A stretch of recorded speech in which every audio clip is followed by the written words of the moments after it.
साधून काय आंदोलन केलं आणि कशासाठी? आज पोळ्यासारख्या पवित्र म्हणजे मेहनतीचं जे गुणांकन केलं जातं शेतकऱ्याचं आणि त्याच्या असलेल्या बैलाच्या, त्या गुणांकनाच्या दिवशी शासनाशी आम्हाला भांडावं लागतंय. शासनाशी का भांडावं लागतंय? विधानसभेच्या पटलावर, संसदेच्या पटलावर हे मुद्दे येत नाही म्हणून आम्हाला बैलाच्या पाठीवर हे मुद्दे घ्यावे लागले. आम्हाला त्या बैलाचा आधार घेऊन जगण्याची सवय आहे. आज आमच्या शेतीच्या मालाच्या संदर्भामध्ये एवढ्या मोठ्या प्रमाणात बाजारभाव पडलेले असताना तुम्ही काय मुद्दे चावळताय? तुम्ही कबुतराचे मुद्दे चावळताय, अमक्याचे मुद्दे चावळताय. मग आम्हाला तुम्ही दिलेल्या आश्वासनाचा विसर पडला, तो विसर पडू नये, त्याचा जागर तेवत राहावा म्हणून हे एक अभिनव आंदोलन आज इथे शेतकऱ्यांनी केलं. या तरुणांचं खऱ्या अर्थानं कौतुक केलं पाहिजे याच्यासाठी की आज सणासुदीच्या दिवसात सुद्धा सूचकता सरकारला कशी द्यावी तर अशी द्यावी.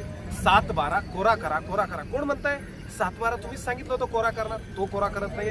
आज कांद्याचे बाजारभाव देशोधडीला लागले, तुमचा हस्तक्षेप वाढलाय, पण बाजारभावात त्या ठिकाणी आम्हाला काही सुधारणा झालेली दिसत नाही. या सगळ्या याला सरकार जबाबदार आहे, सरकारच जबाबदार आहे. हे आज बैलाच्या पाठीवर शेतकऱ्यांनी लिहून हा निरोप तिकडे पाठवला आहे.